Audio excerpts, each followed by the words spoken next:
Our problem set a finite number of solutions, meaning we can count the number of solutions. There's either been one or two, maybe a couple times last session we saw we had 3 solutions or 4 solutions, but there's been a grouping that you can count and you can say this is how many I have. A lot of times though, we get solutions that are uncountable. Okay, we get infinite solutions, and we want to write those down, but it's impossible to write down every single infinite solution, because you're going to run out of time doing that. Okay, and it's just not logical to do. It's not feasible to do. So we have to develop a procedure, a notation, idea, or concept that shows what we mean for our solutions to be. Okay, and it's basically a way of grouping and listing an infinite number of objects without really listing them all. Okay, so we talk about what we call interval notation. And that's throughout this course the most useful way. It's the simplest way to write your solutions. There are other techniques. There's what we call set builder notation, which is it's actually very similar to what we've got going on over here when we say set notation or set builder notation. Interval notation, though, because you're using your computers to do your homework and stuff like that, the coding to match your answer to their answer is much simpler if we use interval notation. That's why maybe one of the main reasons why you see it so much in this course. I like to I like to talk about what the graph looks like prior to actually writing what the interval notation is. Okay, so basically it's going to be, this is one way of showing an infinite number of solutions, right? It said we've done the work for some type of inequality, and we said that our solutions for x have to be bigger than 5. That's what that says. X has to be bigger than 5. So it could be, now just make sure you understand this. When we say bigger than 5, people instantly think the first number is 6. Okay? Well, the first number that is bigger than 5 is like 5.0000000. As many zeros as you can think, and then tack a 1 on the end of that. Does that make sense? Okay. The first integer that is bigger than 5 is 6. But there's an infinite number of values between 5 and 6. Does that make sense? So we want to talk about that number that is directly to the right of 5 as being the first solution. Okay. But when we write it this way, x is greater than 5. 5 is not a solution, right? It's got to be anything that is bigger than 5. So 5.1, 5.01, 5.001, those would be all solutions. And likewise, 6 would be a solution, 7, 12, all of those numbers that are greater than 5. Graphically speaking, the way you would kind of represent this is that you obviously take just your number line. It's kind of hard for me to draw straight lines with this thing.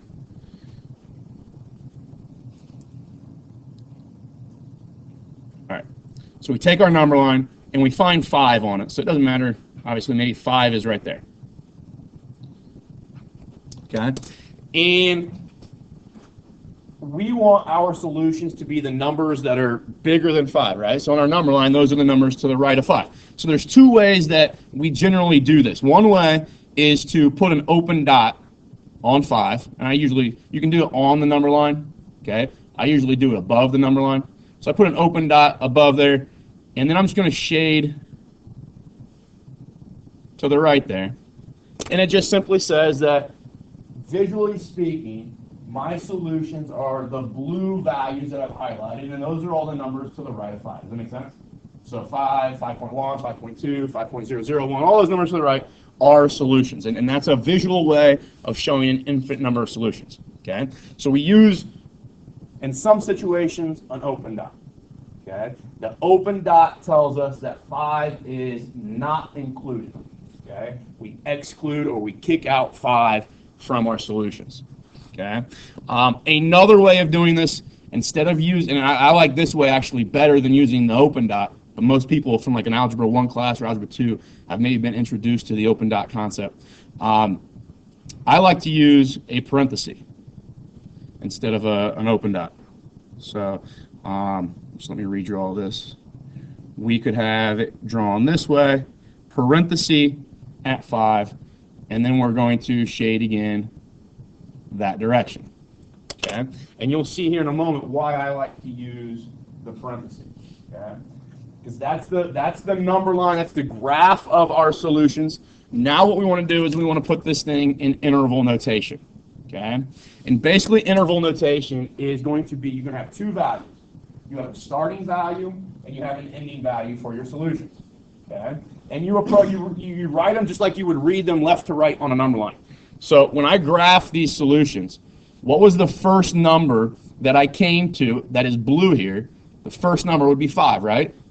Okay. Now, when I say that, I'm being it's kind of a false statement when I say 5 is the first solution, because it's really 5.0000000 as many zeros as you can put in, and then a 1, right? Well, that's impossible to write, because once I put in as many zeros as I can, somebody else would come and put another 0 in there for me, right? And then I would get a number that's even closer to 5 than what I thought I had. So we write down that first number we encounter, and then we have to put a notation next to it that tells us whether we include it or we exclude it. Okay? We exclude it means kick it out. Okay? And the notation we use to kick a number out is a parenthesis. That's why I like to use the parenthesis in my graph. Okay? And it just reminds me that when I write in interval notation, I have to kick that value out. Okay? Then I put a comma. And now I want to talk about what is the last number we come across. If all these blue solutions or blue values are solutions, the last number I would come across would be what? Infinity. So I put infinity in here. Okay. Now when I put infinity in there, the idea is that, is infinity a number? If infinity was a number, you could tell me what it was, right? And if you knew what it was, could I add 1 to it and get a new infinity? So your infinity isn't infinity anymore, I've got infinity, right? And then could you take my number that I know now to be infinity, and could you add 1 to it? We can keep playing that game back and forth, right? So we never really have a concrete value that's infinity. Infinity is not a number, it's an idea, okay? So we can't include that number as a solution. So what we do is we put a parenthesis around that. Whenever you put infinity inside your interval notation, it's always going to be stuck with a parenthesis. Okay? You never include, it's always a parenthesis.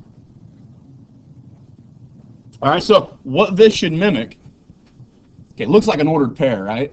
And that's what sometimes people get in trouble with. It's not an ordered pair, but it should mimic a number line.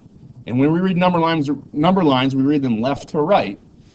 And left to right, does 5 come before infinity? Yeah, okay. So the way I read this solution set says I'm going to include everything from 5 to infinity, but I'm going to exclude 5, and I'm going to exclude infinity out of it. Okay? Everything else in that range of values is a solution for my particular problem. Does that make sense? Okay. Now, there's other things that we can do. We know that when we have greater than 5, there's a potential that we could have greater than or equal to 5, right? So let's see what that would look like. If I'm working on greater than or equal to 5, again, I'm going to have my number line. I'm going to go find 5 on my number line.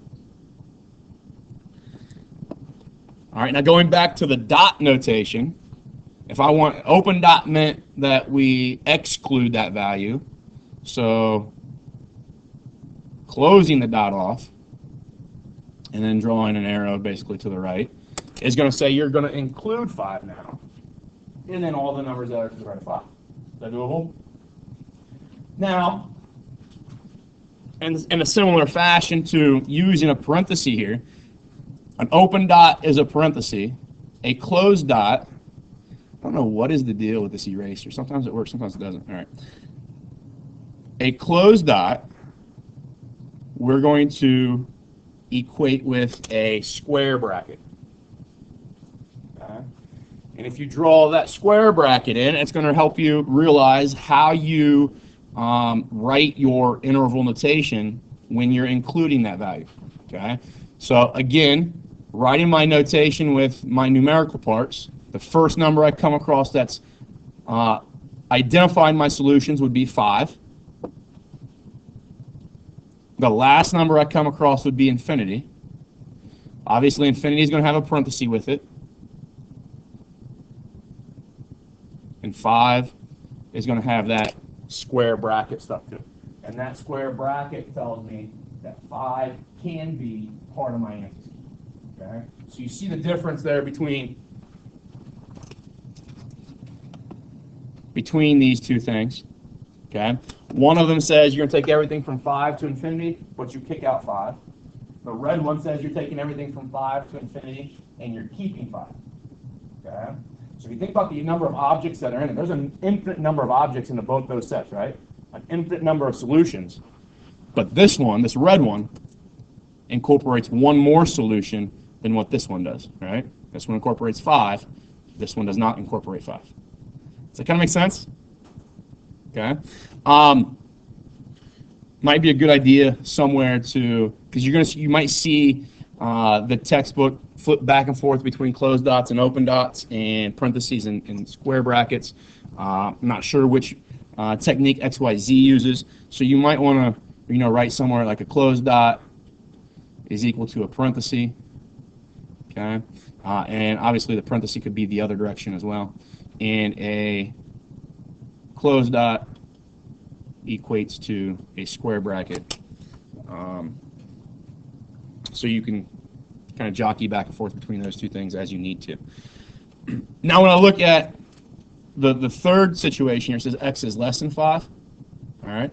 Well, that's again obviously dealing with the same number line with 5 on it. Okay.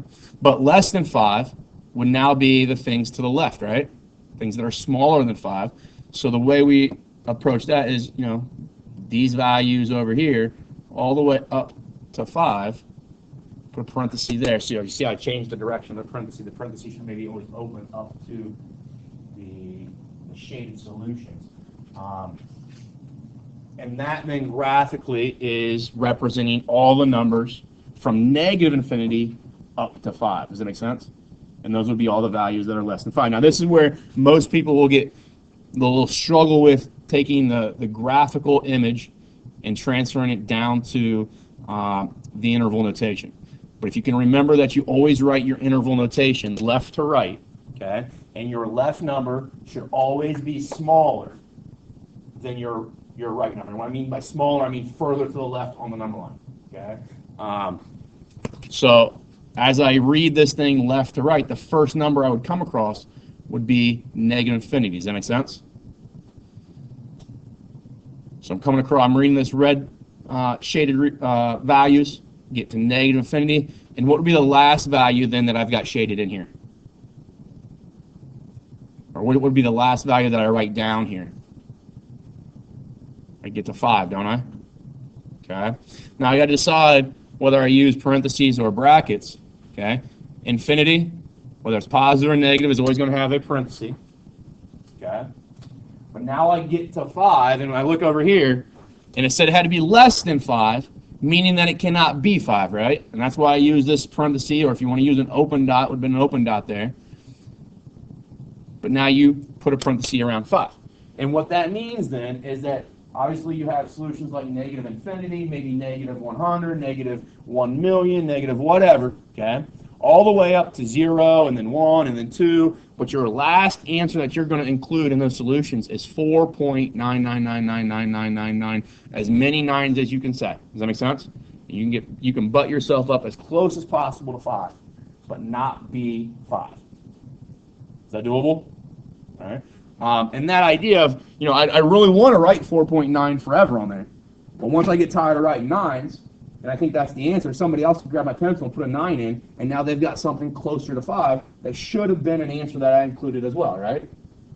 So the only way that we can logically write all the possible answers or provide insight on all my possible answers is to list the starting point and the ending point of our graph, and then tell, are we going to keep the starting point, and are we going to keep the ending point? Okay, and that should take care of everything that we need to be done then. If I look at this this one here, x is less than or equal to 5, it's a similar idea. I'm going to find 5 on my number line. And then less than that are going to be these things. But now I get to 5, and it says you can be equal to 5, right?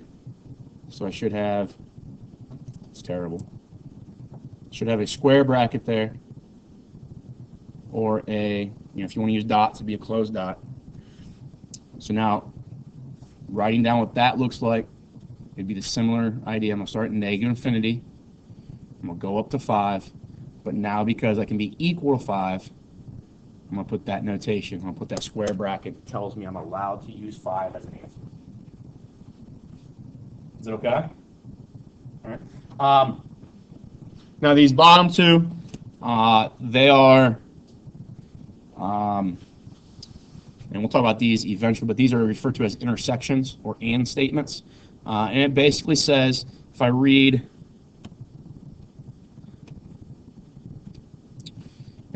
that first, two ways of reading that. You could say 0 is less than x, or you could say that your x value is greater than 0, right? If I read from the middle to the left, okay?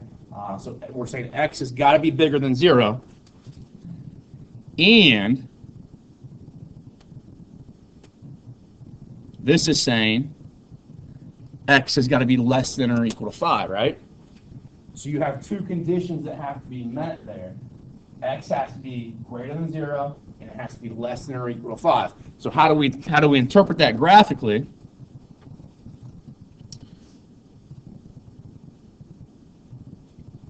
Find 0, find 5. Okay. Now our x values are the numbers that are bigger than 0. So it'd be these numbers kind of going that direction, right? But they also have to be less than or equal to 5. So less than or equal to 5 would be the numbers that are going that direction. Does that make sense? Okay. But we need x to have both those things, both those conditions. Then the idea is that those there, those are the solutions. If I choose out any x value that is between 0 and 5, including 5, and I plug it into that variable in the middle of that expression, I should get a true statement. Those are the only solutions that we're talking about graphically, the things between 0 and 5. Like I said, sometimes this is referred to as an and statement because you need to meet this condition. You need to meet that condition, that x has to be greater than 0, and you need to meet that condition, that x has to be less than or equal to 5. Sometimes it's referred to as an intersection. Okay. The reason it's referred to as an intersection is if I were to just graph 0, or sorry, x is greater than 0, it would look like that, right? And then if I just graph x is less than or equal to 5, it would be all those values, right? And if we put those two graphs on top of one another, do they intersect between 0 and 5? Do they overlap in that region of 0 to 5? Does that kind of make sense? So that's sometimes why it's called an intersection statement. Does that make sense? Stop me if we're going too fast with this stuff. This becomes something that you're going to eventually write pretty much all your answers for several sections in this textbook. Your answers are going to incorporate some type of interval notation. All right? If I look at, so this, in interval notation, sorry, I erased that graph, but we had 0 and 5. There was a parenthesis there, right? And a bracket there, or if you want to go open dot, close dot, would look something like that. If I want to write this in interval notation, then 0 is the first value, and there should be a parenthesis around it. Reading it left to right, just identifying these solutions that we've graphed. 0 is the first value, 5 is the last value, but now I'm going to include 5. So 0 to 5 are those solutions. Now when I say that, then, is 0 an answer? Yeah, okay.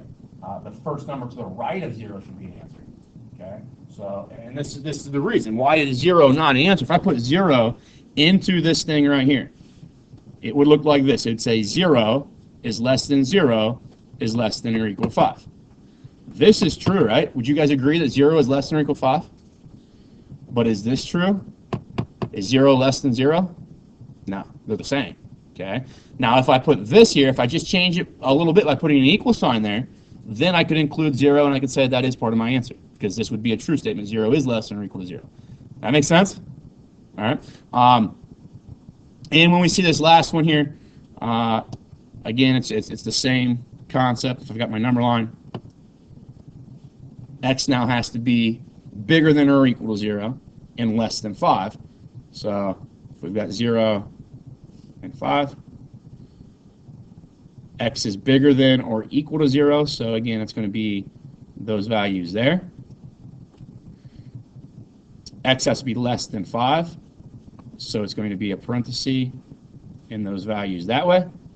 And now if we go off that intersection concept or intersection idea, they're intersecting right there from 0 to 5. And we're going to include 0. Green might not be the best color to use. We're going to include 0. We're going to get to 5. And we exclude 5. Okay. Sometimes you might see words like exclusive. Okay, that means they're kicking out values. You might see words inclusive, meaning they're going to include the endpoints. Sometimes you hear phrases like open interval. This would be a situation right there where we've got an open interval, meaning that if I was using dots, those two things, those two endpoints would be open dots, right? Meaning that we don't include those answers. Sometimes you might see somebody say closed interval. A closed interval would mean that we're going to include both endpoints. So if I said something like this, give you another situation. If I say 0 is less than or equal to x is less than or equal to 5, that would look in interval notation this way, meaning we're going to include 0, there'd be a closed dot at 0, and we're going to include 5, there'd be a closed dot at 5. So a closed interval means you're going to have brackets or inclusion of both endpoints in your number line. Is that all right? Okay. So when we get to our answers, when we solve these inequalities, you're going to get down to, you're going to finally or eventually get down to something that looks like this after you do your algebraic approaches. But then we're going to convert that into interval notation.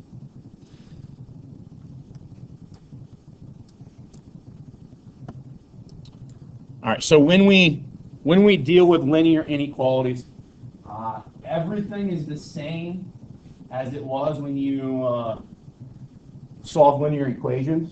Okay, you're going to try to isolate your variables. Okay, try to get all your variables on one side, get all your constants on the other side. The only thing that is different, and you might want to make note of this, the only thing that is different when solving linear inequalities than when it is when you solve linear equations is that when you multiply or divide by a negative number, your inequality symbol needs to switch directions. Okay, and that becomes something that the other day I told you that math teachers like to do that absolute value is like equal to -5. We like to put those trick questions in, right? A lot of times they like to give you linear inequalities in which force you to divide by a negative to see if you know that rule, if you remember that key concept. So just remember, division by a negative is going to flip your inequality symbol.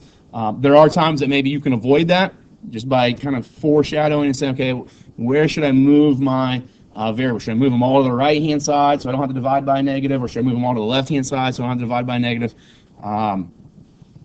But sometimes it might be something that you didn't plan ahead of time to keep your coefficients positive, or it's just something you didn't even think about or worry about, or maybe you can't get them both to be, or want them to be positive or whatever, and you have to use that property. So division by a negative or multiplication by a negative, flip the symbol. Okay. So in this case, we're going to approach just like it's an equal sign. Okay, just like that thing was equality. Because and here's the logic of this.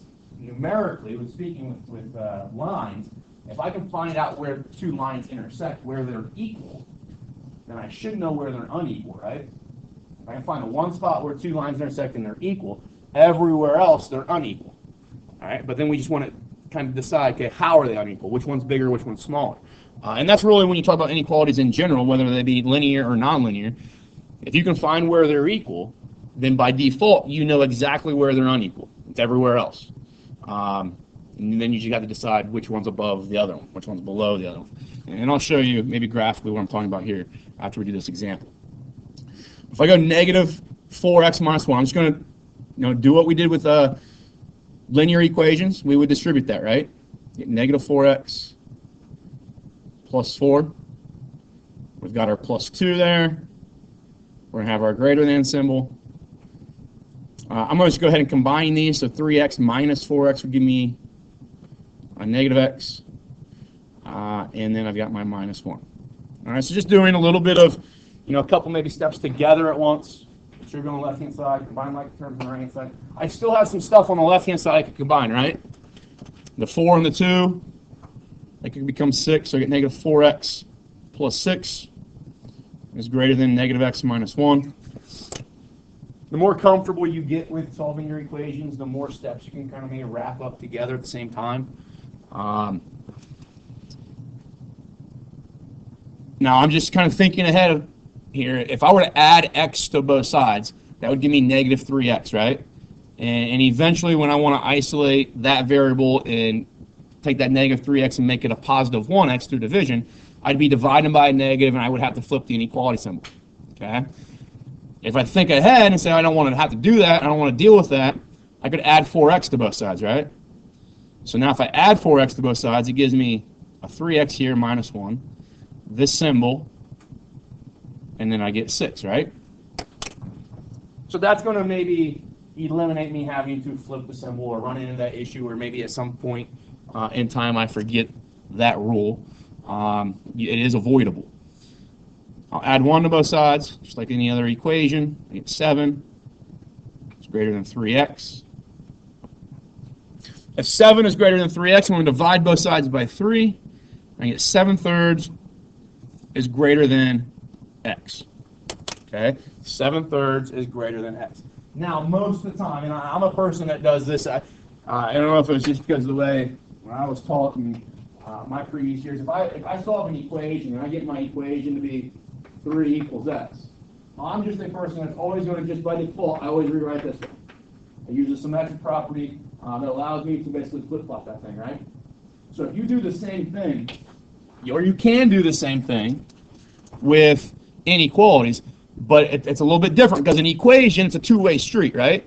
I can go from 3 straight to 3 is x and x is 3. So that's, left to right or right to left, I get the same exact phrasing. I can't just flip these two things. I can't just flip the numbers in the variable, okay?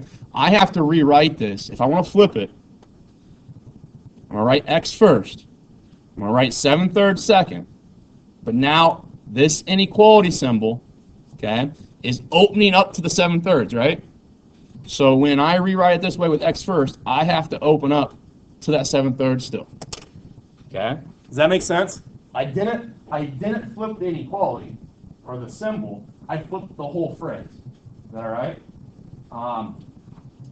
A lot of people will just flip the 7/3 and the x, and that actually gives you everything else. Gives you the complete opposite of the answer that you're looking for. Okay? We're looking for x values to be less than 7/3. If you just flip-flop the 7/3 and the x, you actually end up getting the x values that are bigger than 7/3. Okay? So just be careful of that. The way I like to think about it is I'm a fan of saying, okay, these inequality symbols, they look like arrows, right? Or the heads of arrows. Okay? Right here, I've got the head of my arrow pointing to x. So when I rewrite it, the head of my arrow still needs to be pointing at x.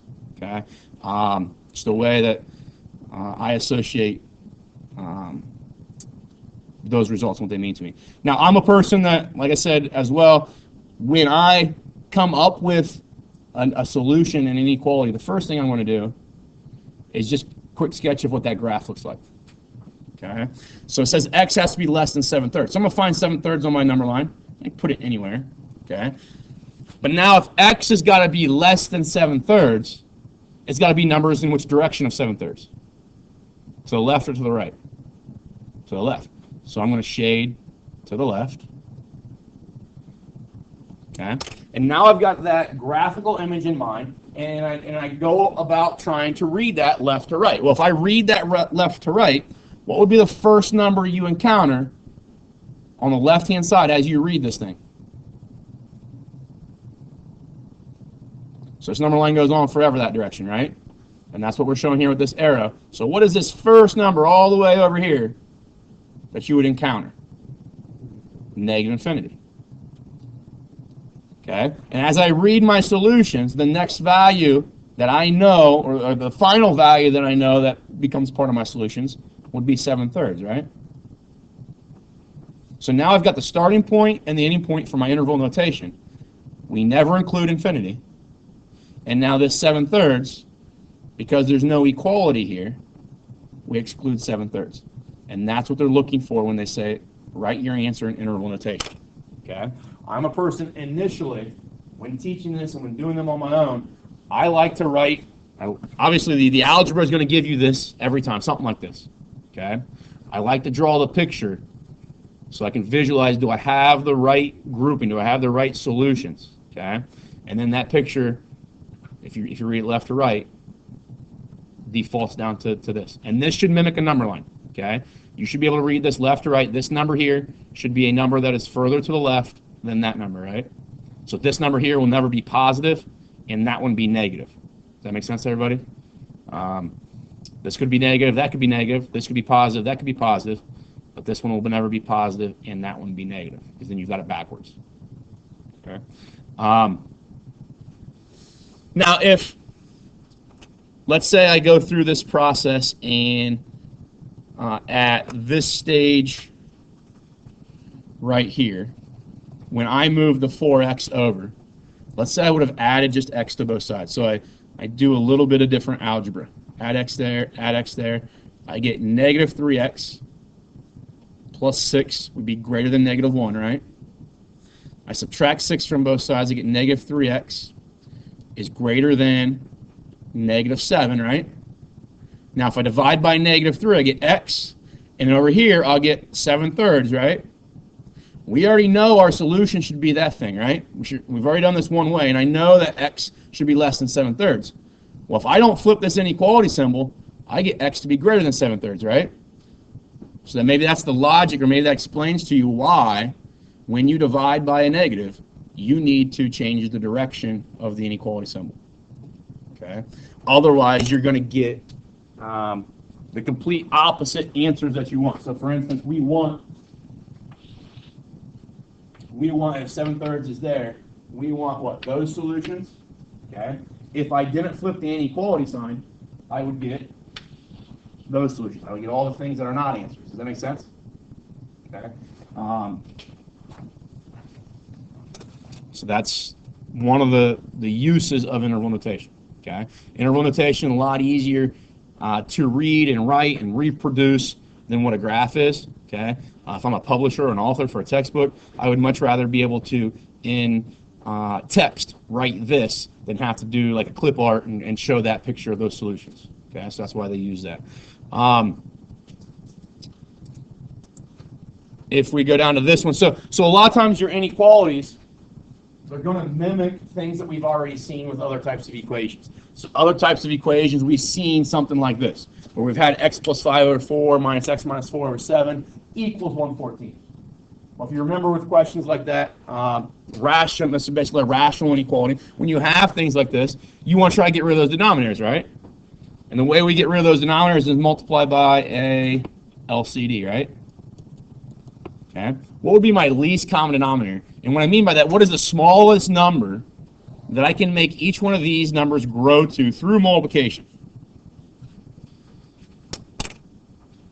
Can I make 4 get to 14? No. Can I get 7 to 14? I get 7 to 14, but I want all of them to go to some number. Okay? So what can I change them all to? 28. That's the LCD. Okay? Now, if you struggle with that, okay, if you can't figure out that it's 28, and hopefully that's not a huge issue, but you could take every single denominator that's there, 4 times 7 times 14, and you can make them all grow to 392, and that will work. Okay? 28 works. Any multiple of 392 is going to be a multiple of 28. If I divide that by 28, I should get a whole number. Okay? So any multiple of 28 will actually work. 28 is just the best one to use because it makes your coefficients when you multiply as small as possible. Okay. So I'm going to multiply every one of these things by 28. I'll multiply that by 28. I'll multiply that by 28. And that by 28. Okay. When you do this, okay, the logic behind why we can cancel what we do is that I'm really taking this x plus, so you don't have to write this down, but I'm taking x plus 5 over 4, and I'm multiplying it by 28 over 1. And when I do that, I get 28 times x plus 5 over 1 times 4, right? Which is just 4. Okay. Well, this x plus 5 is, when I know what x is that just a number? So 28 times a number over 4. And we can see then that 28 divided by 4 is what? 7. So a quicker way, instead of going through all that every single time, we see that this 28 and this denominator 4, okay, have a common factor of 4. And when they cancel, it leaves us 7. So now I'm going to take 7 and multiply it by this numerator. So it's 7 times x plus 5. I'm deliberate. I'm going to apply that multiplication before I go through and do it. I could have written 7x plus 35 down, but I think the more steps you do with these things in your head, the more places you can make a mistake. Just be careful with this, especially in this situation. There's a minus here. This 28 and this 7 have a common factor, right? And that's going to leave me with 4. So I now have minus 4 times x minus 4. The big thing with that minus sign there is that people forget that they have to distribute the negative to this 4 here, this negative 4. And if you try to do it in your head, a lot of times you miss that. This 28 and this 14 have a common factor of 14, so they cancel out, leaving me 2. So then 1 times 2 gives me 2. So we transform that, all three of those ratios down to now non-ratio terms. Okay, there's no division left over. Go through your distributing property here. So we get 7x plus 35. Now I'm going to have negative 4 times x, so it's negative 4x. And then negative 4 times negative 4 gives me 16, less than or equal to 2. If people do this in their head and they're not deliberate and apply the multiplication that I put right here, a lot of times they make this 16 negative. Okay, but you got to know you got the negative 4 times that negative 4. Combine like terms, so what we get 3x's. 35 plus 16 is what, 51? Less than or equal to 2. I'll subtract 51 from both sides, so we get 3x less than or equal to negative 49.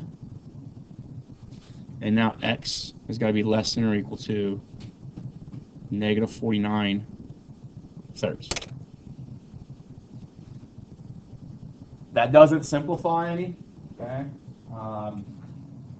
So just leave it as negative 49 thirds. Don't change it to a decimal. A lot of times, that's going to either repeat or terminate as it's going to actually repeat as a decimal. So you would have to end that. So if I type in 49 thirds, let's see what that looks like as a decimal. And this is the reason why we don't want to change it to a decimal. So 16.3 repeating, right?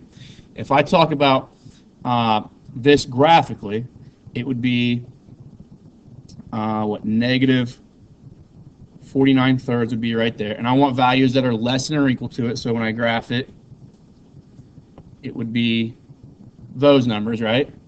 So interval notation wise, I'm going to come across the first number to the left, be negative infinity. And then as I keep working through here, the last number I come across is negative 49 thirds, right? Now I'm going to include negative 49 thirds because this was inclusive. It was equality as part of that.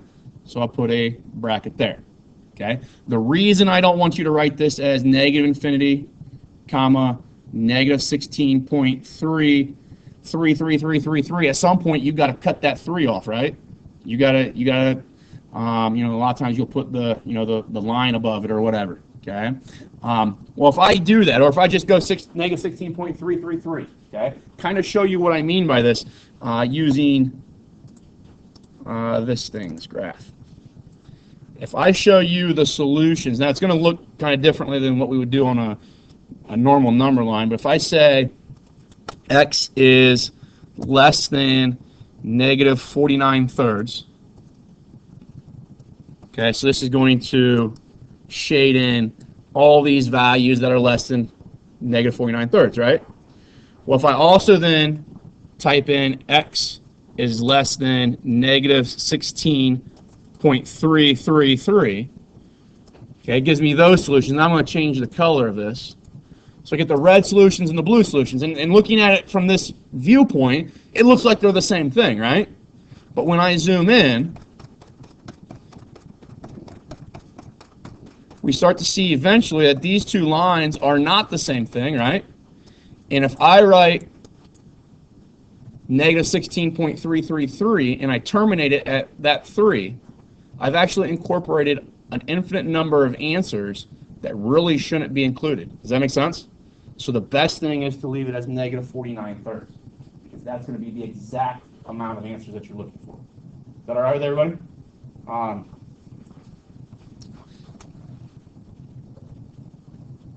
Let's see here. Get back to some more of these examples. Here's just an example where we've got more fractions. Okay. Looking at the 4, the 2, and the 3 on the bottom, what would you want to try to change all of those to? Yeah, you can make them all go to 12, right? Okay. I can change 4 to 12. I can change 2 to 12. I can change 3 to 12. So I'm going to multiply every one of those terms by 12.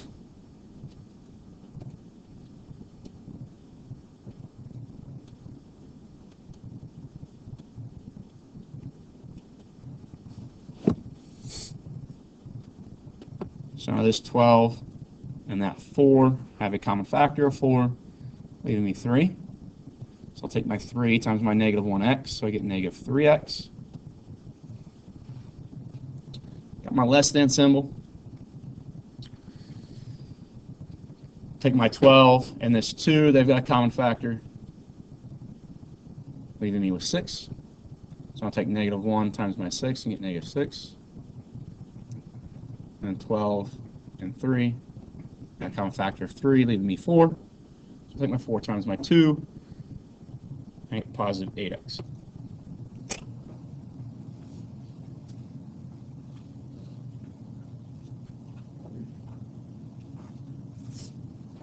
Something to kind of keep in mind, most generally speaking, when you're trying to solve inequalities or just equations in general, if you start getting something that looks a lot more complicated than what you started with, chances are maybe you're probably using a wrong approach. Okay, maybe the first couple steps there will be times where it does get more complex before it gets simpler. But as you're doing 3, 4, 5 steps, if it just gets more and more complex, kind of stop, go back, revisit what you've done, maybe try a different approach. Here, obviously, this looks a lot simpler than what we started with, right? So probably in a good situation here. I want to try to isolate my x's, so probably makes sense to move the 8x over. So I'll subtract 8x from both sides. Get negative 11x is less than negative 6. Divide both sides by negative 11, right? So I get x here. Negative 6 divided by negative 11 is going to be 6/11. If I divide it by a negative, so this thing was pointing to the left, right? It's pointing to the x's. So what have I got to do with it when I divide by a negative? Yeah, it's got to go that direction now. So now x is greater than 6/11. So graphically,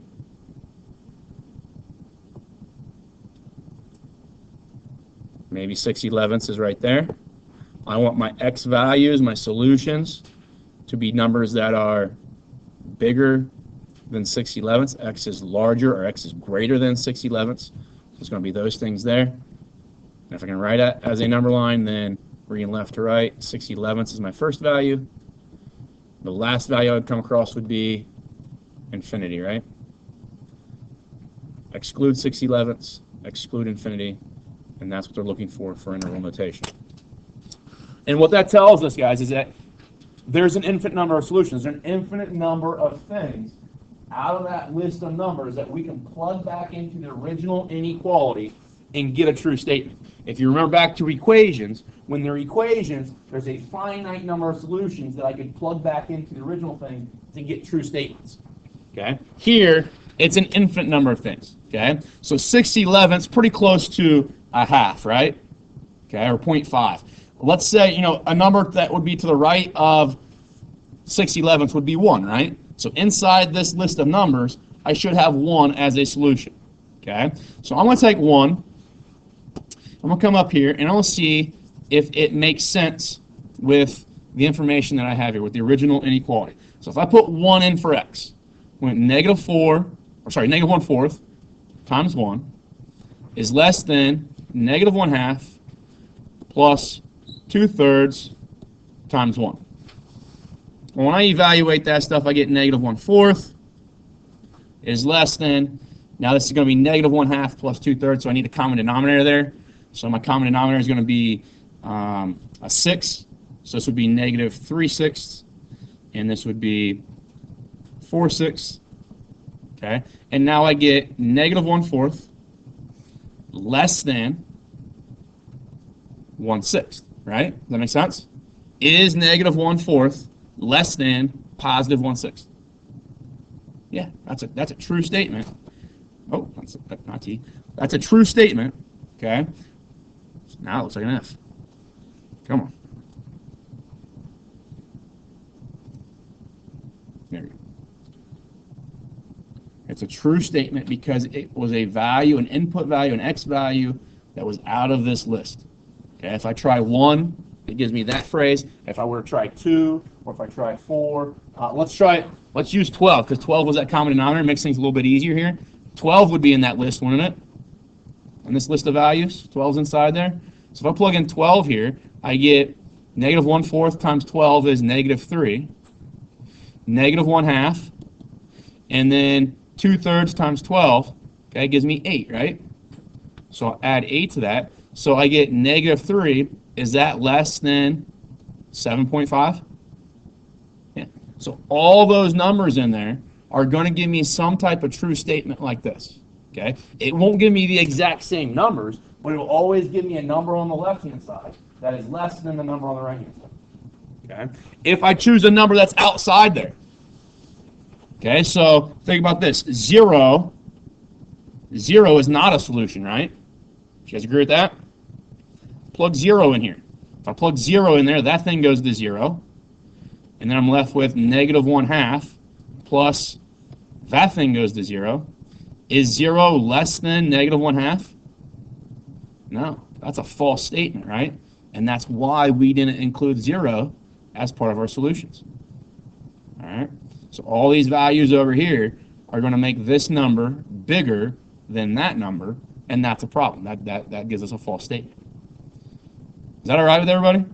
I think it's important to not just be able to do the calculations, the steps, but understand what those solutions really mean to you.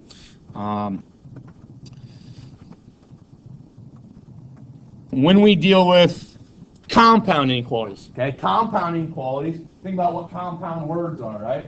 Compound words like bookshelf, okay, or chalkboard. Those are compound words, right? They are one word composed of two smaller words.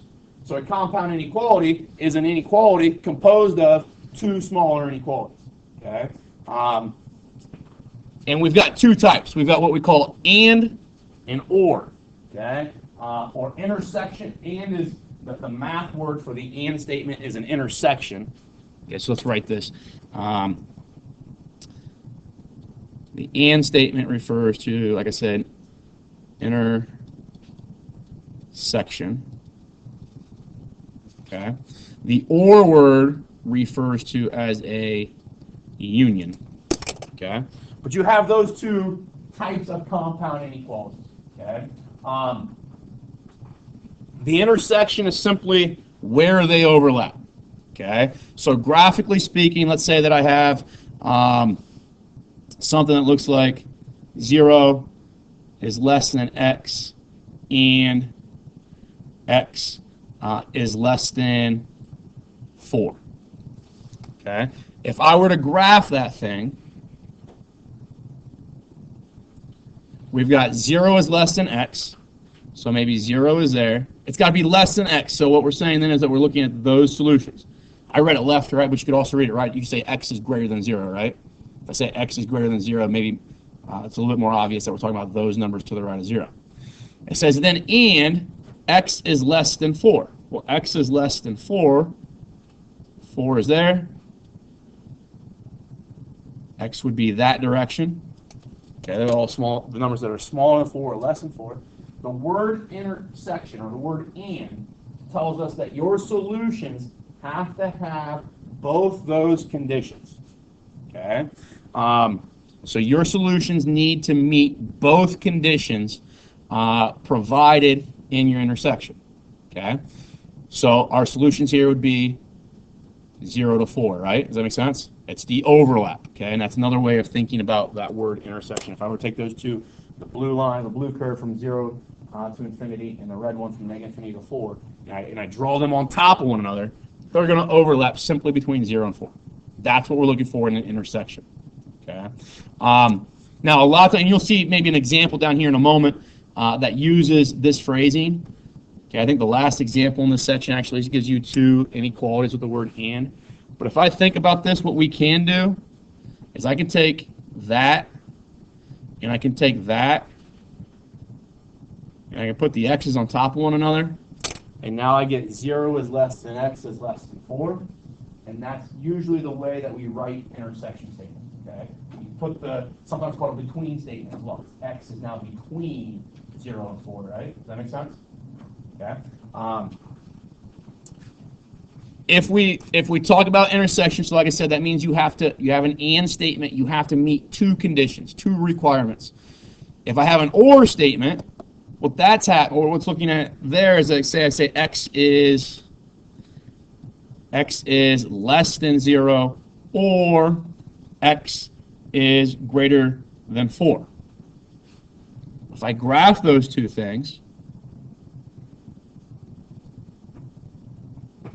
find 0, find 4, x is less than 0 would be those things, right? X is greater than 4 would be those two things.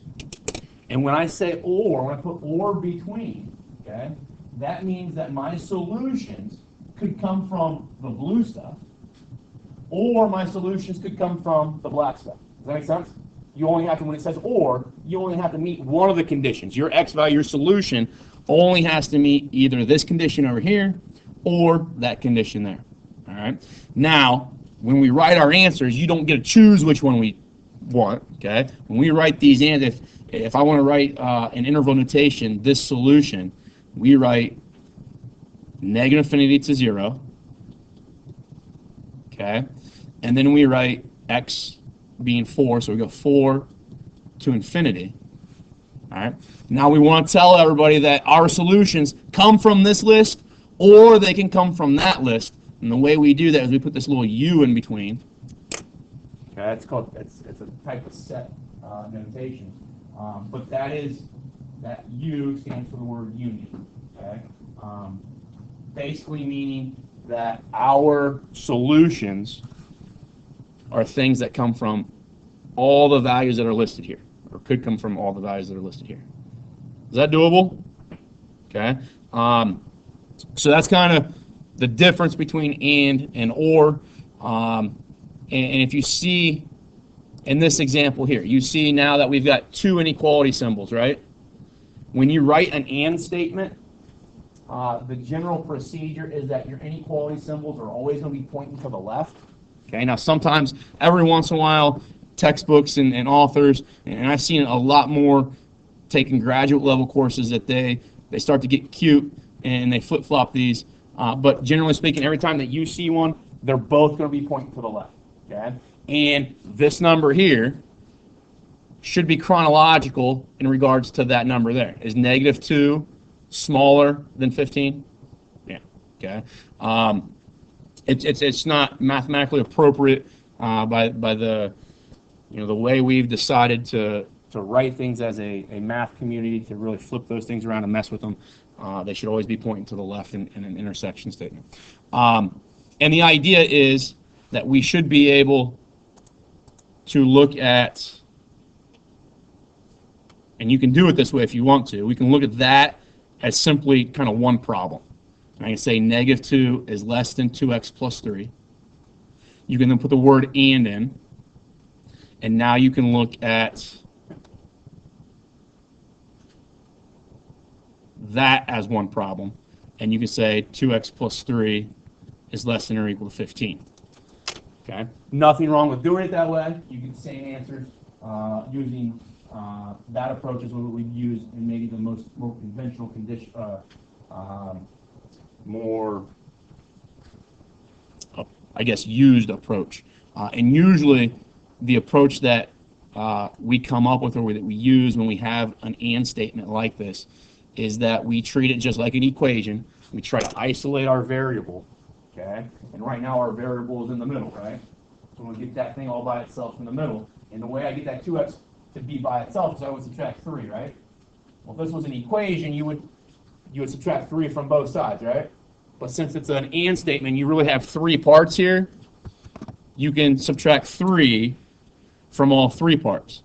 So -3, -3, and then -3.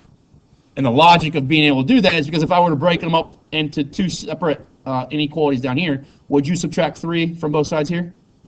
Would you also then subtract 3 from both sides here? Okay, so to save ourselves a little bit of work and a little bit of time writing stuff, we just make the argument that subtract those, or that value of 3 from all 3 spots. Eventually, when we divide here in a moment, instead of just dividing 2 sides by 2, we're going to divide all 3 components, all 3 parts by 2. And that will give us then, what, -5/2 is less than x is less than or equal to 6. Now the reason we like to do it that way is because if we remember that this is kind of a between statement, x is between these 2 things, then when we draw our answer, when we draw a graph, we find -5/2 and we find 6, and we say that our solutions are the x values that are between those. Visually here, would you agree x is between those 2 numbers? So graphically, when we graph these solutions, we want to be between -5/2 and 6. Now I can include 6. I can put a bracket there because of this equality. And then if I want to convert this thing into interval notation, which is usually what they ask on the computer, -5/2, comma, 6, parenthesis around -5/2, bracket around 6.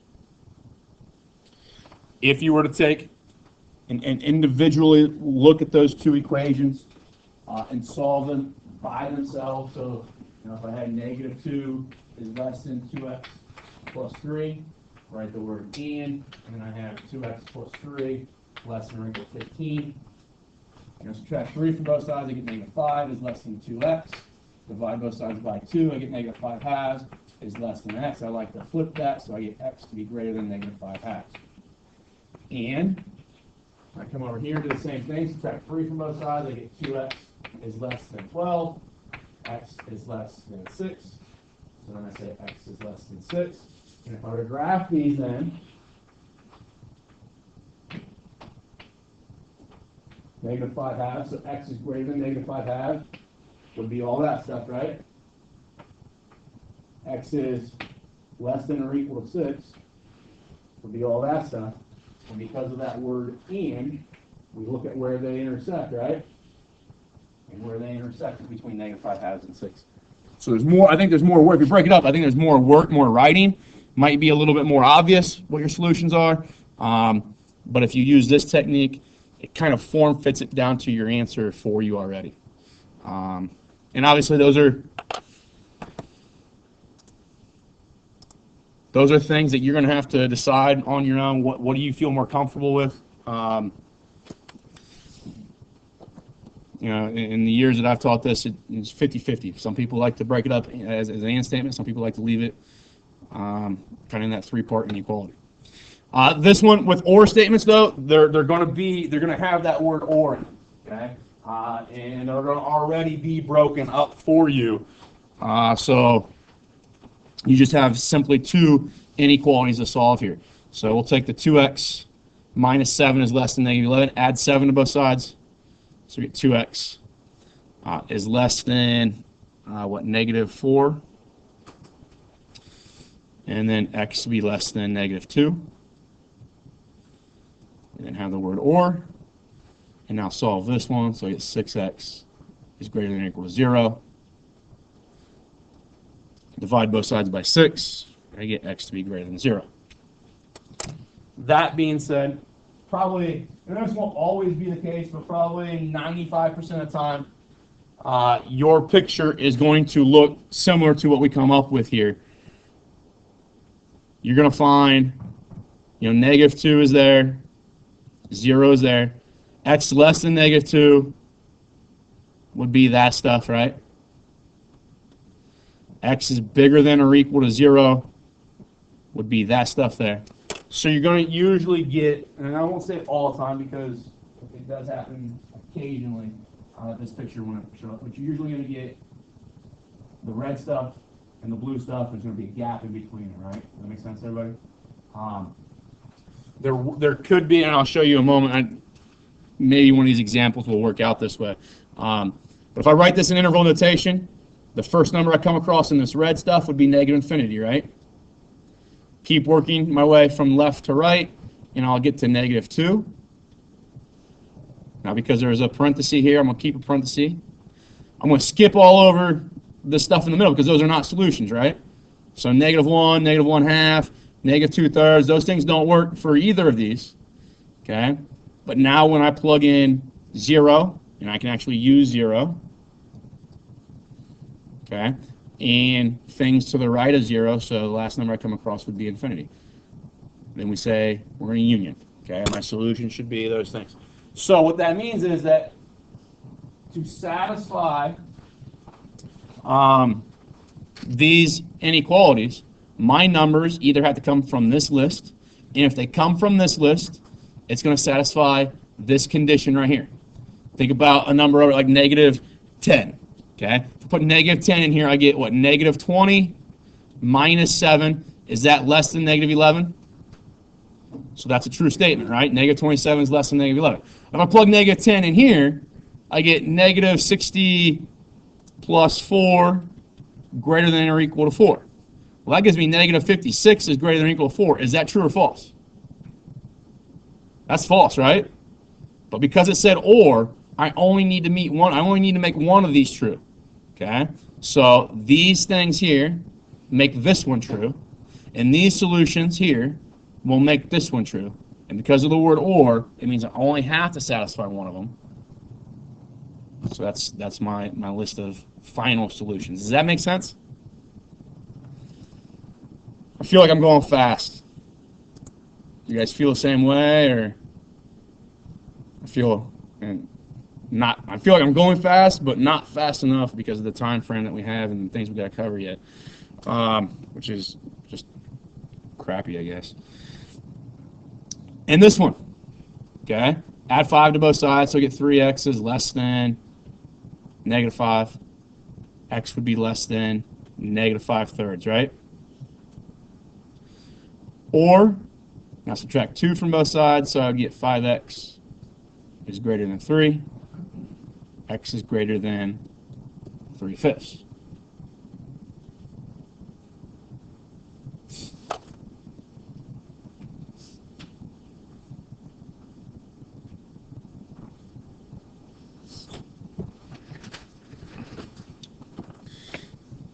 Now I'm going to plug this stuff into a number line. We got negative 5/3. And then 3/5 would be over here to the right. Things that are less than negative 5/3 would be those red solutions. Things that are bigger than 3/5 or greater than 3/5 would be those blue solutions. So now writing that as interval notation, left to right. That's kind of what I always do. I kind of visually put like a wall here, and I move that wall. What would be the first number I come across left to right? Would be negative infinity, right? And as I move through, the last number that vertical wall would run through would be negative 5/3. And now knowing that this was a parenthesis, that has to be a parenthesis. And now I take that thing and I keep running it through, and the next value that I would come across in my graph would be 3/5. So I write 3/5 down. And then as I move that through, the last number that line would intersect would be infinity. All of these are less than symbols, so we got to be exclusive, so we put parentheses. And then it's an or statement, so we show that union.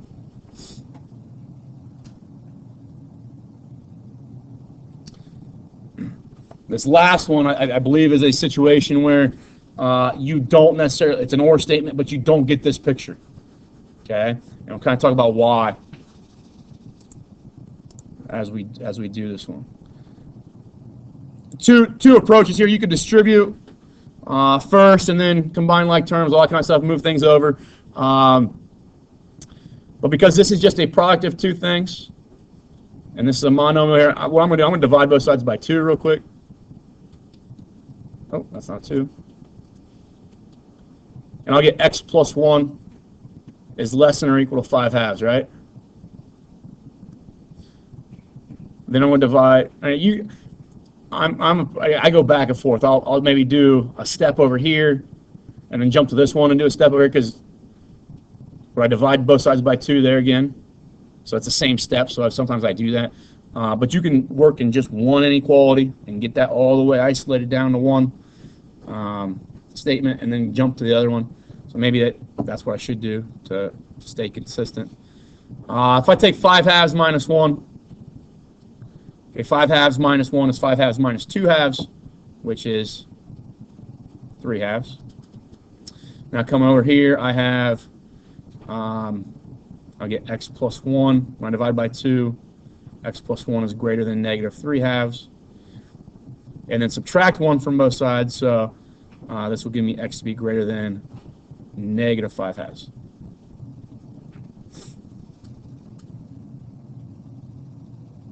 So this is, and this problem not so much an example so that we can practice the algebra, but it's an example to see the solutions and how we would write these solutions. This one is saying that x is less than or equal to 3/2. So x is less than or equal to 3/2, so we'll put 3/2 here. This one is saying x is going to be greater than negative 5/2. So negative 5/2 there. And now, less than or equal to 3/2 would be that stuff. And greater than negative 5/2 would be that stuff, right? Now just pay attention, and to be honest with you, when I was doing this, I wasn't paying attention to the and word. When it says and, you need an overlap, right? You need the intersection. Where do these things start intersecting? They start intersecting at negative 5/2, right? Where do they stop intersecting?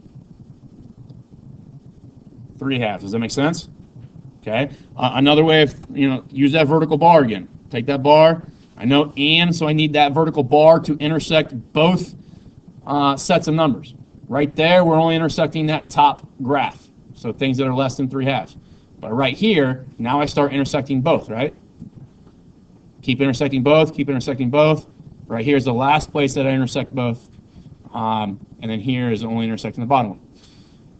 Now, here's what I really wanted to talk about with this question, is what if this word here was or? It'd be the exact same math, right? Okay, but now I'm going to, as solutions, it's all the things that are less than less than positive 3/2, all these things here, or it's all the values that are bigger than negative 5/2.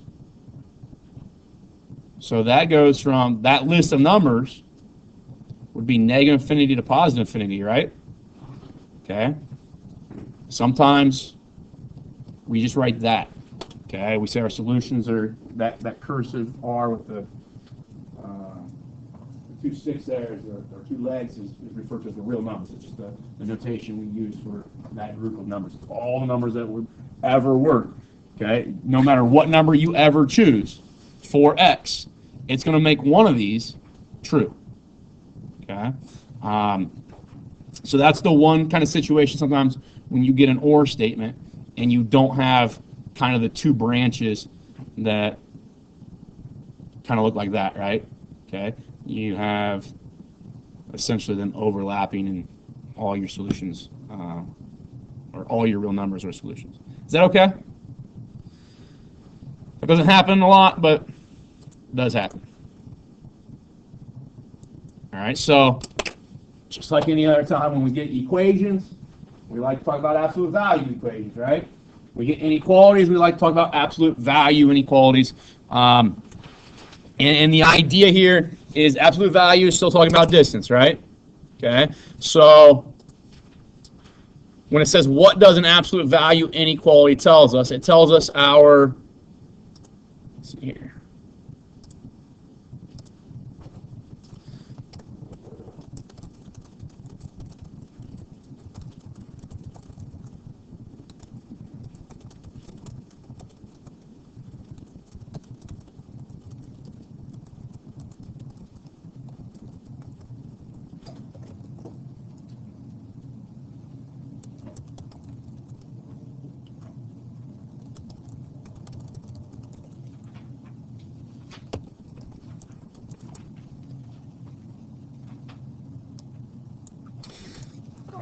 I don't know if that's the best way of phrasing this, but provides the solutions for your variable that place an expression within a certain distance from 0. Okay? Maybe I want to be within 3 units of 0. So that means I could go from anywhere from -3 all the way up to +3. Does that make sense?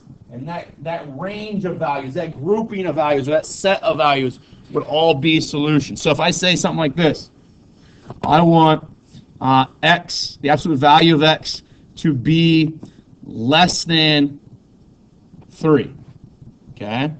What that means to me is that the distance that I'm looking for, or the value of x that I'm looking for, is going to place this expression less than 3 units away from 0.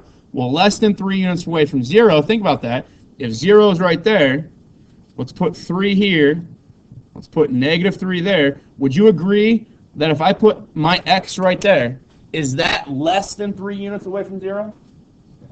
If I put my x right here, is that less than 3 units away from 0? Is that less than 3 units away from 0? Is that less than 3 units away from 0?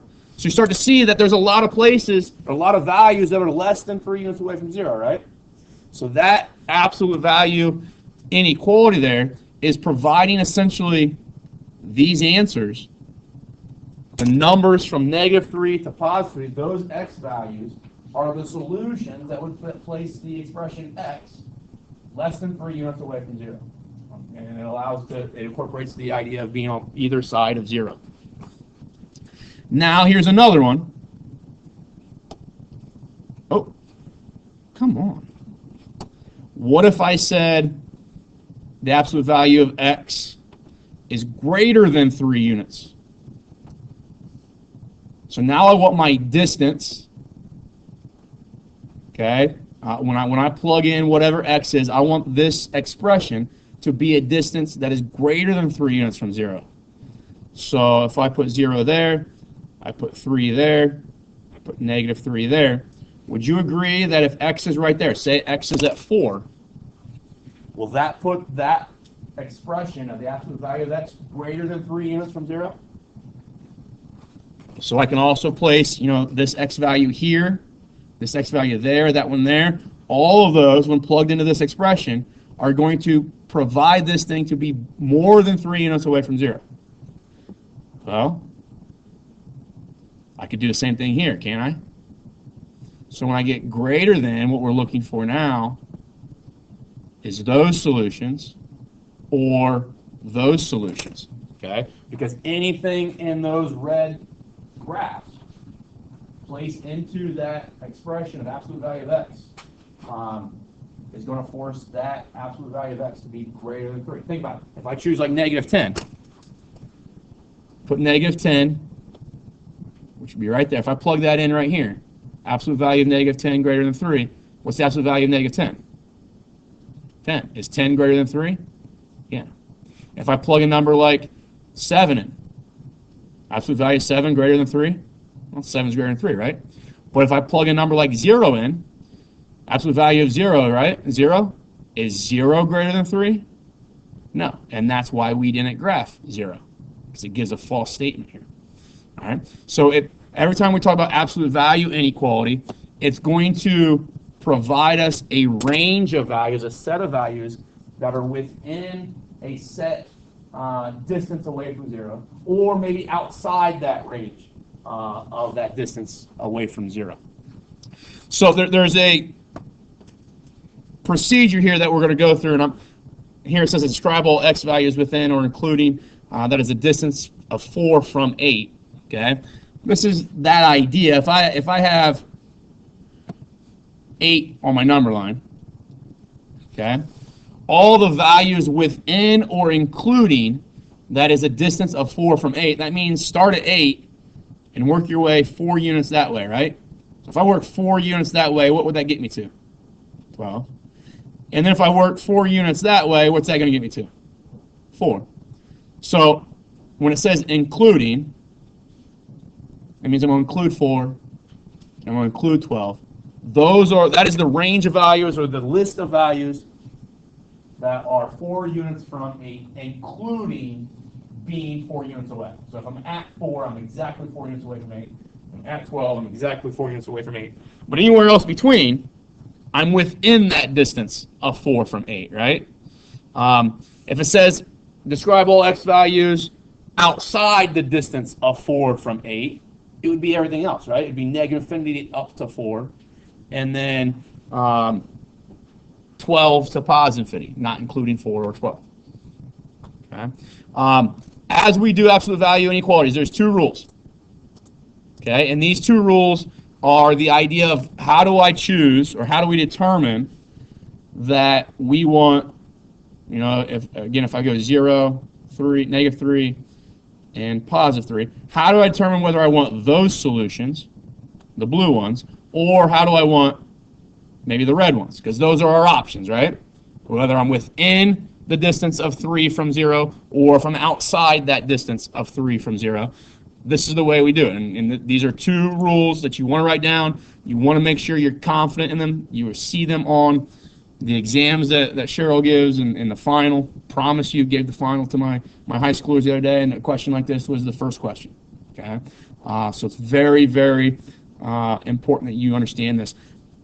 But we've got 2 rules. The first rule is when this is a less than symbol. Okay, so we've isolated our ax plus b, our absolute value component, and we say it's less than some c. Okay, so ax plus b is less than some c. So we're looking for the x values that when I plug into that expression ax plus b, that I'm within c units from 0. Well, c units from 0, this situation here is saying then that if 0 is right here, I want solutions, and because I'm using less than or equal to, I'll put brackets. I'm looking for those types of solutions. Does that make sense? And those types of solutions are found with and statements. Okay? So when you have ax plus b is less than or equal to c, what we develop is this rule. So once you can isolate the absolute value, you then rewrite and say you're going to take ax plus b, you take the absolute value bars away, and you have that inequality to solve. Okay? And that's pretty easy, right? That's just getting rid of the absolute value bars. But you can't be done there. You can't just get rid of something and say what I'm left with is what I'm going to solve, and that's going to work for the original inequality. When you get rid of these absolute value bars, because this thing here is only going to solve for the stuff going in that direction, right?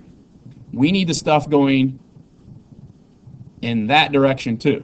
So the way we do that is we tack on that symbol right there. It's always going to be a less than or equal to symbol pointing to the left. And then you take this C value, whatever it is, you put it right there, and you negate it. Make it negative. Okay, so when I have absolute value of ax plus b is less than or equal to c, I develop that rule, and I solve that inequality. So it generates something that we've already done in previous examples, right? So looking here at this example 2, when it says absolute value of x minus 3 is less than or equal to 4, we want to take, it's in this format right here, we want to take it and rewrite it in that format. So I drop the bars, okay? And that's going to, like I said, that's going to give me all these values that are to the left of essentially this number here when I add 3 to both sides. So that'd be a 1. So give me all of my numbers to the left of 1. But I also need to incorporate the numbers to the right of something. So I put that symbol in. I take this 4, put it right there, and then I negate it. And now you've got an inequality. You've got a compound inequality, and we solve that just like the previous examples. Add 3 to all 3 parts. So it's going to be negative 1 is less than or equal to x is less than or equal to 7. So what that tells me then is that those are the only values that when I plug into the original inequality, that I will get a number in the absolute value, that when I take its absolute value, I get something less than or equal to 4.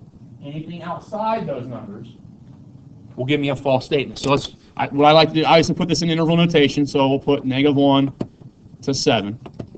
Okay? But I always like to do some test values. There's a nice number in here of 0, right? 0 should be a solution. So if I plug 0 in, what's 0 minus 3? Negative 3, right? What's the absolute value of negative 3? 3. Is 3 less than or equal to 4? Yep. Okay? So that's showing a solution that existed here. To show that there's a solution like 10, why 10 wasn't included here? If I plug 10 in here, what's 10 minus 3? 7, right? Is the absolute value of 7 less than or equal to 4? Is 7 less than or equal to 4? No, that's false, right? And that's why that value of 10 that's over here didn't get included. All right? And if I chose a number like negative 5, negative 5 minus 3 is negative 8. Is the absolute value of negative 8, which is 8, is 8 less than or equal to 4? No. So that's why these values over here were not included. These aren't included. The only ones we're looking for are negative 1 to 7. Is that all right? That's a less than symbol. And I guess something to think about as well is when I want to create that rule, my absolute value bars have to come first. Okay? So let's say that I have something like this. Maybe I write as 4 is greater than or equal to absolute value of x minus 3. Now that looks like a greater than symbol, right? If I read it left to right. If I want to apply this rule, the absolute value bars need to be first. So you need to use your symmetric property and flip this so that it mimics that. Does that make sense? Because you may make an incorrect statement if you just read it this way because of what happens in the next examples. If we have a greater than sign, so once I isolate my absolute value bar, so let's go ahead and do that. We subtract 1 from both sides. We get 2, absolute value of x minus 3 is greater than 4. Divide by 2, so now I get x minus 3 is greater than 4. So you work down there and you try to isolate your absolute value bars. That's the first step you always have to do in any absolute value question, whether an inequality equation is isolate those absolute bars, okay, absolute value bars. Now we have a situation where it says the absolute value of some expression is greater than 4. So we're now looking for the x value that when I plug it in to ax plus b, it makes that absolute value more than 4 units away from 0. So the image here that we're looking for, and I put 4, let's put C here. What we're looking for here is x values, that is, if 0 is there, if C is there, and negative C is there, we're looking for the x values that when I plug in to this thing right here, I get numbers that are greater, I get an absolute value that is greater than C units from 0. So this stuff is C units from 0, right?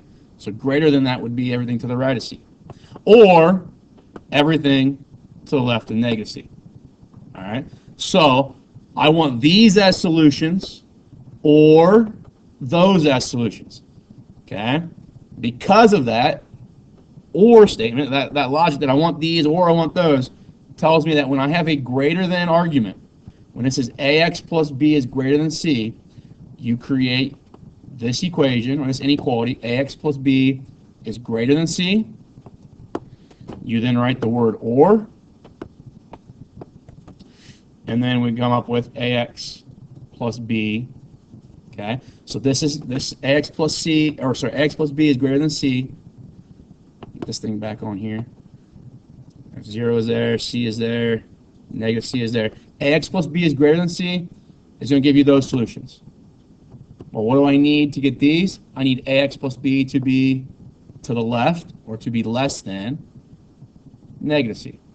So what happens is that you take, to get these two components, you're going to take this expression, this inequality, and you come up with this inequality by just basically dropping the absolute value bars, right? So in both situations, whether it's a less than sign or a right than, or sorry, a less than sign or a greater than sign, you can get half your answer by just getting rid of the absolute value bars and solving what you're left with. Does that make sense? Okay. But to get the other part, the other half credit, you need to develop, in this case, this right-hand side. Okay. So in this case, what happens? We drop the absolute value bars. We still have ax plus b. You take that and you flip it, right? Okay. So you flip that inequality symbol. And then you take your c and you negate it. All right? And that's a consistent procedure, consistent rule that you always want to go by, because it's going to give you both sets of values here that are more than c units away from 0. Okay? So when I solve this one, once we get down to the absolute values being isolated, we're going to say we're looking for x minus 3 to be bigger than 4. So I just get rid of the absolute value bars and I solve that, and that's half my problem, or half my answer. I'm going to write the word or, and then x minus 3, take this symbol, take this inequality symbol, flip its direction, and then take your 4 or your c term and you negate it, so it becomes negative 4. And now you've developed a compound inequality. Just like we've seen in the previous examples, you can solve that for x.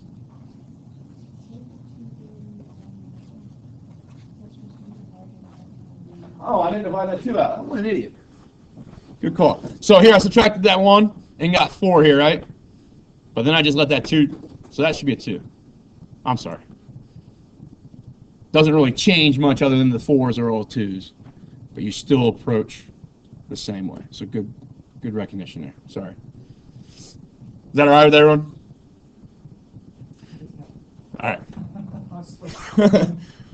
right. So now in these two things, you're just going to add 3 to both sides. So your x is greater than 5. Or add 3, so x has got to be less than 1, right? So graphing that. If we're looking at x to be greater than 5, would be that stuff. If I'm looking for x to be less than 1, it would be that stuff, right? Apologize, I'm working so low on the screen up there. And I don't think I can move it all. Sorry, I can't move this up any.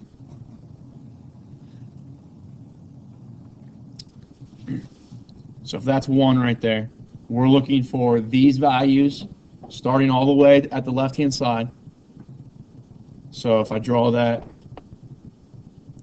bar in and start moving it that direction, the first value, first solution I would come across would be negative infinity, right? And I get up to 1. So I need to include, as part of my answer, negative infinity up to 1. Now 1, because these are all greater than, there's no equality here, so we exclude 1. I'm going to skip over these. I exclude those because they're not being graphed. And the next value I get to is 5. And I keep moving that thing through, and eventually that thing's going to go past through infinity. And then because of the word or, whenever you're dealing with or, like I said, 95% of the time, you're going to have a union statement there. All right? The other 5% of the time, it's just going to they're going to overlap completely, and all your solutions are going to be real numbers. You just have a negative and a positive thing. Another thing to think about here is, in order to apply that rule, you have to have your absolute value bars first. Okay? So if I ever see something, I don't know if the next example has this in there or not. If there is another example.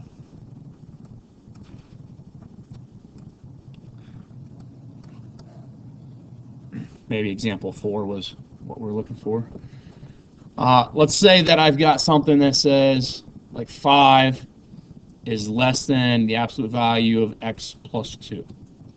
Okay? I cannot apply either one of the rules that I just looked at, because this looks like a less than symbol, right? If I read it left to right. But we always want to read it from your absolute value bars to the other side. So if I rewrite this using my symmetry property, kind of just flip this thing, I need my inequality symbol opening up to the x plus 2 side, right? And my 5 there. So now, absolute value, it looks like this one, ax plus b is greater than c. So that's an or statement. So your ax plus b is greater than c, or ax plus b is less than negative c. Where if you didn't flip it, you might think that that's a and statement, and people that don't flip it will put this inequality symbol right there, and we'll put that 5 and make it a negative 5. And hopefully that maybe is a recognition thing that as you're doing this, you think, well, this should be a number line. This number should be smaller than that one. If I put negative 5 there, I've got things backwards, right? So I might tell you, as you're doing it, if you accidentally make a mistake and you're thinking about what you're doing, I might tell you, hey, don't do that, try something else. But you've got to have these things written first. And that's another thing that, just the tricks of the trade, I guess, that teachers like to do is they like to give you an absolute value inequality and put that absolute value on the right-hand side, especially in class when you did examples where they're all started on the left-hand side, right? So on a test, they like to take this and kind of just flip it and make you think about that concept. Example 5, just like anything else, I want to isolate the absolute value bar, so what would I do to everything first? Multiply everything by 3. Okay? When I multiply by 3, it gives me an absolute value of x minus 2 on the left, less than 15 on the right. Okay? There's no way that we're going to get done with, because she wanted us to start 3.1. And I kind of thought maybe we wouldn't be able to get to that anyways. I will, and I don't know how Cheryl's going to do this when she gets back, whether if she ever runs over in a section, how she's going to address that. I don't know if she would just start in the next session with the section that you guys didn't cover that day or whatever. But in order to keep her on track for her schedule when she gets back, I will, like I've done already, some videos of explaining the function stuff in the next section. She will probably more than likely come back Tuesday and talk about section 3.1, but I'm going to just cover our basis and make sure we have at least some type of instruction for that in case she doesn't cover that. Does that make sense? So I'll do that. I'll put that together tomorrow and walk you through the 3.1. It's not anything that's mind-blowing, but I will do that. So that being said, we've got 5 minutes here. We'll go ahead and walk through the rest of these examples. Obviously, if I multiply both sides by 3 here, I get this. So now that mimics ax plus b is less than c, and that provides then this rule where, if you think about it, if I solve, if I just drop the absolute value bars and I have ax plus b is less than c, is that exactly that thing right there? So just dropping the absolute value bars, like I said, gets you half your answer.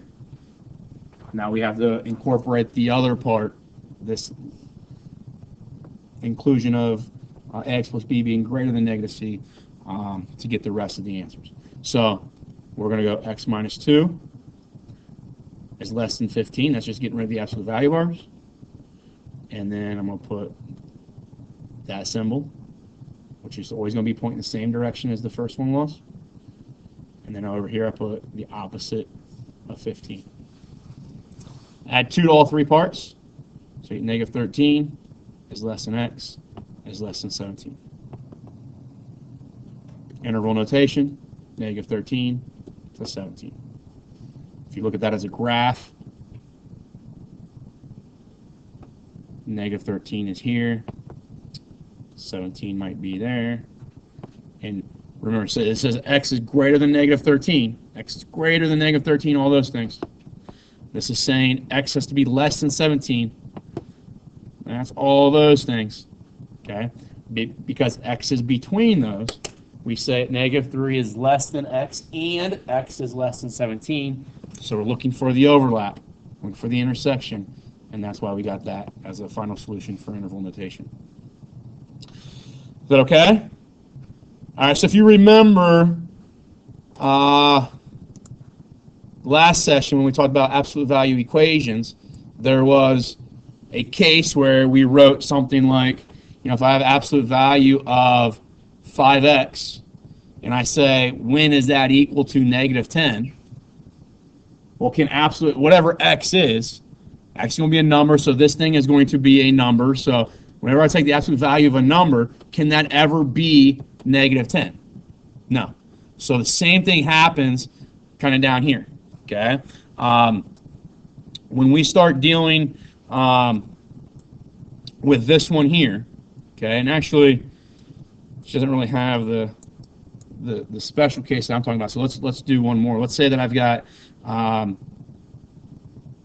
like the absolute value of x plus 2 is less than, let's say, negative 2. And think about what that says. Can the absolute value of x plus 2 ever equal negative 2? No, we just said that is a violation of absolute values concept. Okay, absolute value is a distance, and if this was, so we know that x plus 2, that absolute value, can never be equal to negative 2. So can it ever? That what this is saying is that it's essentially equal to something that is smaller, further to the left of negative 2. Well, can that happen? No. Okay. So if you get a situation like this, there's no solution to that. Okay. And give you the kind of the idea of what absolute value is. We didn't talk about this graphically, but absolute value, let's get back to standard view here. If I just look at absolute value of some expression, just call it x, that's what the graph looks like. Okay? So if I say absolute value of x equals 3, okay, we'd be looking at where, so I got the equation absolute value of x equals 3, we'd be looking at the two spots where that curve intersects, so those two curves intersect, right? Okay, well, if this was negative 3, if it was negative 3, does that green curve ever intersect that one? No. So that's another reason, that's the graphics behind of why we could say absolute value of x. Can that ever be negative 3? No, there's no solution because there's no intersection of these two things. Okay, so where we see then, if it can't be equal to negative 3, there's no way that it can be less than or equal to negative 3 because that just means that this line here gets further and further down, right? So if it can't intersect there, it's not going to intersect when that line comes here or there or there. All right, so that's kind of a thing to think about when you see these questions, okay? And a lot of times they'll say, answer this question, and if you can't answer it right, no solution or something like that. So there are situations in like XYZ where you might have a no solution option. This one, if I go absolute value of x plus 1, I'm going to divide both sides by 2. So it says it's greater than negative 3 halves. Now think about that. Absolute value has got to be greater than negative 3 halves. Well, absolute value is always going to be what kind of number? No matter what I choose for x, this is going to be positive, right? Is a positive number always greater than negative 3 halves? Does that make sense? So when you see that situation, all real numbers is your answer. Okay? you are always, no matter what you choose for x, you'll always get a number back that is greater than negative 3/2. Because that should always be a positive number that you get back. So any positive number is always bigger than any negative number. Okay. And working through this other one here, if I have x minus 1 is greater than 0, or x minus 1 is less than or equal to, now I negate 0, which is just 0, right?